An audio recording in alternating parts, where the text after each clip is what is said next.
İnsanda baş beyin sol yarımkürəsi, yəni sol yarımkürəsi qabığında sinir toxuması.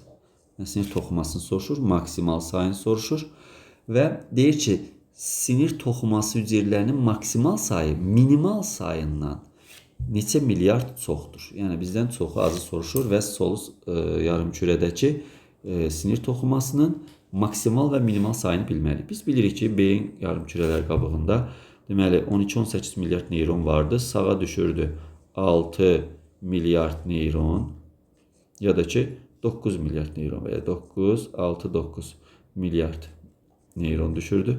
Bundan 10 dəfə çox da, yəni belə qısaca yazaq, 60-90 milyard P2 hüceyrəsi vardı. P2 hüceyrəsi var. Bu neyron sayı olsun. Tamam. Cəmləsək biz bunları deməli sinir toxumasını alarıq. 66, bir də 9 ilə 90 toplasaq 99 milyard sinir toxumasını tapdıq. Deyir indi bu maksimal minimalda nə qədər çoxdur? Yəni 99 çıxaq 66 milyard. Tamam, burada da cavab alırıq 33 milyard deməli çoxdur.